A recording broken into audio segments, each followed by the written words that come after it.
You will know that. Sind wir live? We are live. And Matthias is going to sing us the Eurovision Whoopsie. hymn. No. He's No. not singing. Forgot the text. Man kann ich das wirklich? So, No, we are early. we are too early. So I'm early, we are early. We are all early.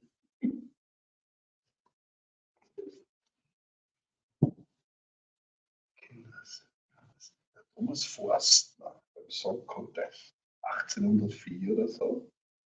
Damals. Da weiß ich. Das alles Das letzte Mal, wo ihr gewonnen habt. Ja. Rekordest du das eigentlich? Ja, Sehr gut. kann die ganze Welt sehen. Einfach gewonnen haben wir nicht. Doch, ihr habt einmal gewonnen. Echt. Mit einer sehr herausragenden Leistung. Den Eurovision Song Contest, das habt ihr gewonnen. Ja. Oh Gott. Davor war es Udo Jürgens. So, und jetzt weiter gehen wir nicht mit der Geschichte. Okay. Ignoring it is not going to make it. Oh yeah, it makes it. Ignoring it solves everything. Nope. Yes. Nope. Double yes. It's like alcohol. It's not solving your problem. But it is a solution. It is a solution.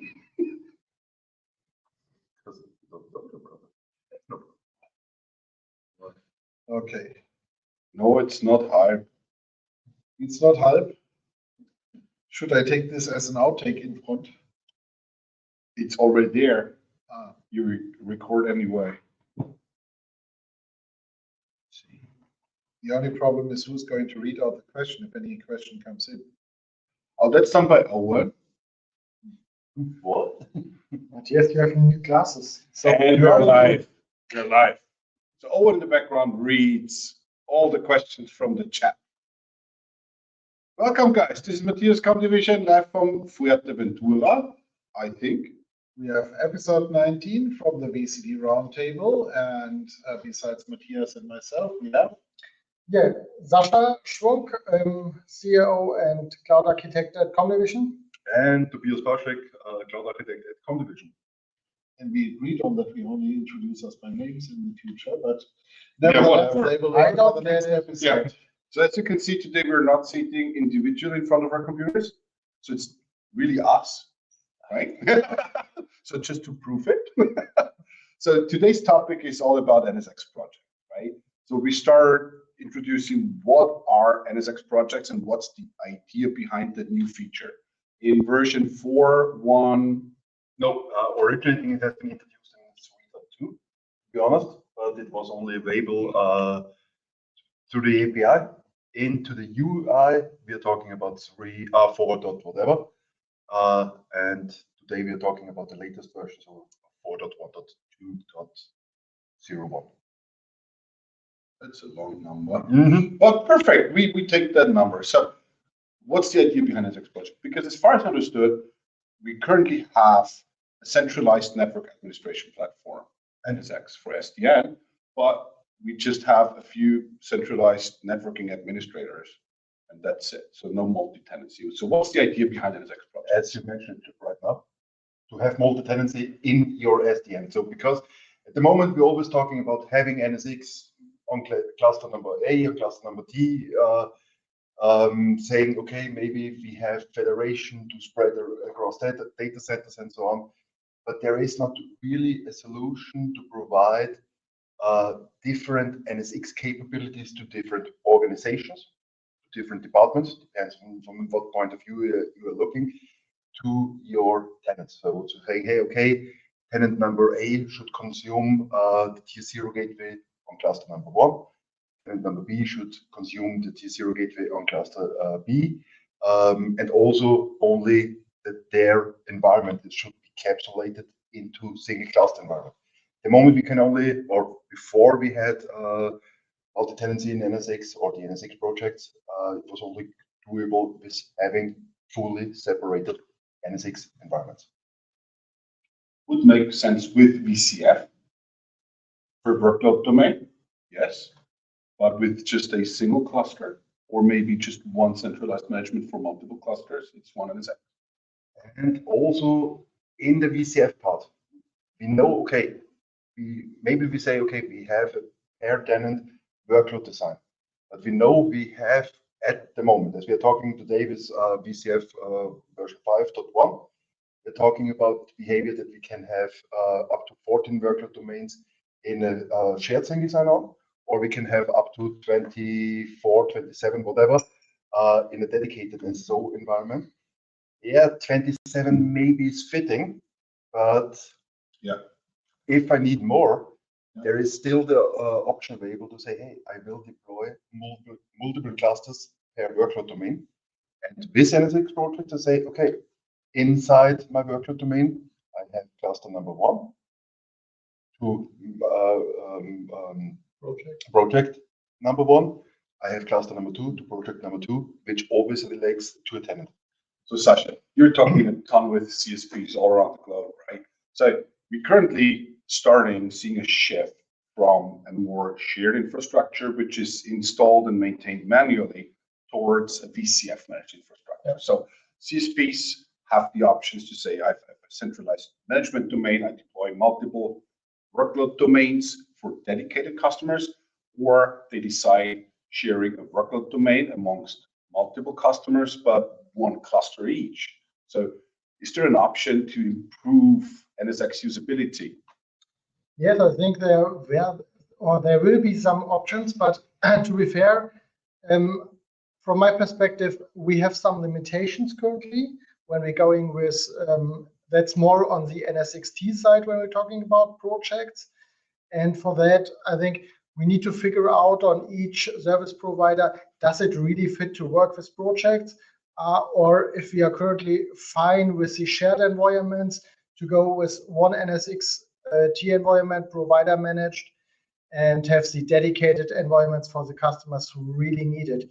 Because every NSX project will also be a manual task at the beginning to create it, to deploy it, and then bring it in. So that's not a standard customer who will use in the first time this NSX projects for their customers.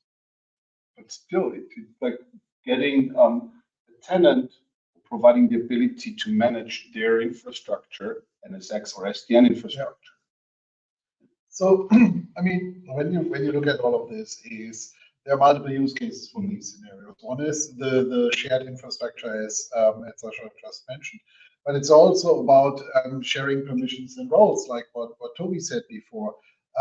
In the past, NSX was very restrictive. You had a few different roles. You could set some permissions, but it was really not as fine-grained so that you could say, it's like, hey, there is a user who gets access to these firewall rules, or you could limit a department for certain functionalities. Because if you look at larger corporations with VCF and things like that, it's the same story. They need sometimes security and other permissions on a per tenant basis, or then per organization unit or department basis. And so you have exactly that combination. So I like mentioning all the features, but we could maybe take one step below the whole infrastructure. In a single NSX infrastructure, you have no chance to separate network access if we talk plain NSX.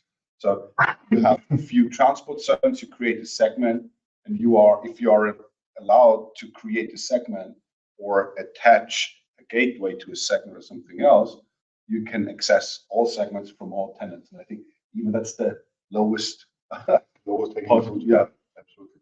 That's exactly done with NSX projects. You have only access to your own networks. And also from an SP perspective, or from an enterprise perspective, to say, okay, how many tier 1 gateways can I consume inside the project? How many segments can be created inside the project, and so on and so on? How many firewall rules? The whole story, we know what NSX is capable to limit. Also there, the capabilities of what a tenant can consume. Well, that's a great mentioning, because the service provider himself always needs to keep in mind the limits of the whole infrastructure. Because the tenant view is very narrowed down. Yeah, I just have a few gateways, a few firewall rules, a few segments, but the big picture tells you something completely different. Which is also what you see at the large scale cloud providers. Is there is a reason why someone like Amazon or Azure gives you a certain set of network segments, etc. Because in the end, it always goes back to a higher level up infrastructure, and that infrastructure is limited. No matter whether that infrastructure is physical or virtual, there are limits. Mm-hmm. We always keep saying, right, the sky's the limit, but yeah, unfortunately not. No, your budget is the limit. Oh yeah, but I could reference or citate someone saying on stage, and I remember it was 2012, February, Las Vegas. Someone said on stage, money was never an issue. It wasn't you. That wasn't me. But someone we all know. Maybe if you Yeah. watch this, hi. I only know a handful of customers where never money is not an issue. Stock exchanges are fun from that perspective. Okay, so we started talking about what are NSX projects, what are advantages, how we could use it for service providers creating dedicated clouds for their tenants with VCF as a foundation or as a base infrastructure. So the next step would be, what if we put Cloud Director on top? Because that's just one part of CSPs. We have the second part of cloud providers saying, right, I have a shared infrastructure. So now we talk shared, have Cloud Director on top, because as far as I understand Cloud Director, up until today, Cloud Director took care that tenant A is not able to connect any workloads to a network belonging to tenant B or access networking configurations of a different tenant whatsoever. So, Toby, NSX Projects is, from my understanding, for the base infrastructure, kind of a Cloud Director approach, but does it help or does it add additional functionality to the Cloud Director stack? I would rephrase your sentence from before. Be my guest. Saying, okay, Cloud Director is managing the network stack and limits what my customer, my tenant is capable of doing inside his network stack, that he now with NSX Project really get the capability of utilizing his network stack. That the tenant can say, okay, I will create my dedicated tier 1 gateways. I will create my own firewall rules. And what is one of the biggest advantages, I will get the capability of reading log files, because this is also one of the big improvements in NSX Project, that we now have a tendency also for the logging to see what's going on a routing perspective, on a firewalling perspective. And that's a big part many service providers waiting for, because we had it with NSXV, and then it stopped with NSXT, and that was a big discussion at a few service providers or with a few tenants with the V2T migration, and now the log files in the tenant are back. So that's a really good point.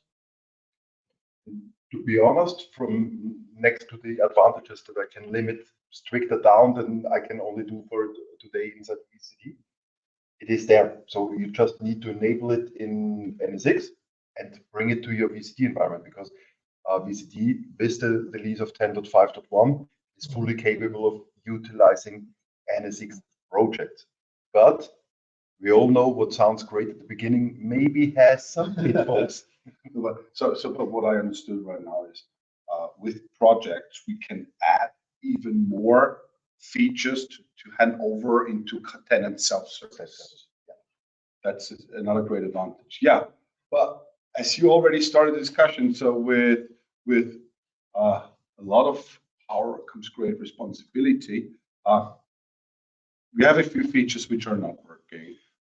We can start just down reading the list, maybe VPN configurations for IPsec, for layer 2, that's all fine. Bridging for migration scenarios, that's all not working. VLAN segments for customers, okay, that's all good. But does it really block us? So from a feature perspective? From a feature perspective, the answer would be no. Yeah. But as always, But the answer is it depends. the answer is it depends, as always. You need to do your work. You need to have a look what features are necessary, what features I would like to utilize to provide them to my customer.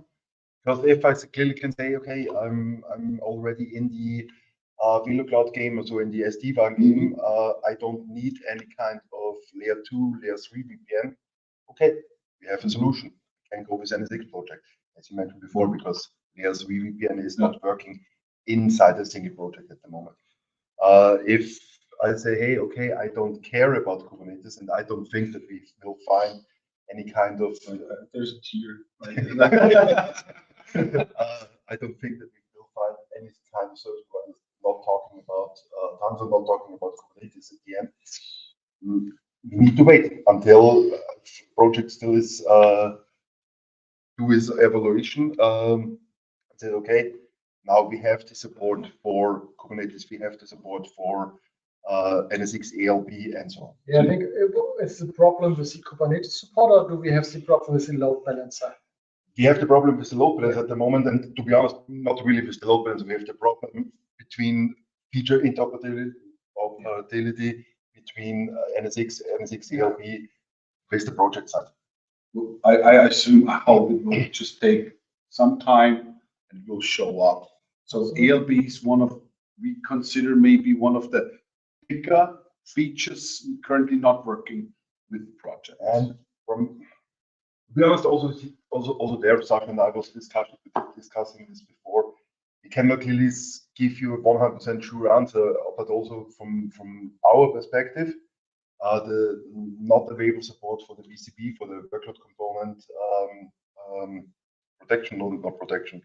What is VCP is workloads component. Yeah, this the VCP is the Workload control plane. Control plane, yeah, workload control plane. So the whole Tanzu story inside my vSphere environment is not working with NSX project at the moment, as we are talking today. So also there. So in the end, so if I come back to you as our vcdX group, right? So it's always like collect your business requirements, right? We have seen this, I think, quite a few times in the last few years, that before you also decide upgrades and using specific features, that it's very important to fully understand the consequences, which I also think shows more and more why it's important for service providers to have a constant exchange with other architects about what's really working, what's on the release notes, and what can I actually use, because what might sound great in the first moment, others might have figured out already it's not really working as expected. So it's always a good thing to have a group of architects at your hand you can actually talk to. And I think an important point, the question we need to ask, can we import or add projects to an existing NSX manager? That's a good one. I just want to start with that story again, because that's a good thing. And the bad thing, I start with the good thing and I leave the bad message to you, my friend. So the good thing is you can't just flip the switch. I would split the answer now really into two different answers. On one hand, if as soon as you have imported your vCenter to your NSX environment, so to create a new compute manager, it is a single shot, so you can enable multi NSX support only one time. You cannot deactivate it afterwards, and you cannot activate it afterwards. But also, because Yves just mentioned the standardized deployment, the cloud foundation stuff, and so on. Although there is maybe a reason why multi-NSX is currently not supported in the VCF environment. So also here we need to wait. We need to wait until all of the problems are solved, and then move on with a standardized approach. And again, as I said in either previous episodes or in some of my other videos around the VCF and Broadcom story, I'm pretty much expecting that over the next 2 years, we see that a good amount of R&D money from Broadcom is going into exactly these areas, is trying to get the integration of the products and APIs to a completely new level. Because in the end, if Broadcom wants to achieve their savings from a support, etc. perspective, the only chance to get there is actually getting all these products finally to work together in a way as users or service providers would expect. But again, I come back to my answer saying, I think so. What you said implicitly is you cannot just change the NSX manager role. You can't say like I do projects, yes, and tomorrow like I reconsider manager. You can enable it every time. But I can't disable. You can disable So, every reason. But it's not that easy. So, but what you always can do with Cloud Director, you can import two NSX managers. One is old school, right? Vintage, right? Like you. Like me, vintage. Legacy. Just old. And you have a second NSX manager, project enabled, but I would recommend having two different infrastructures underneath. Nope, this time I'm not on the outside because the differentiator is not the NSX manager this time.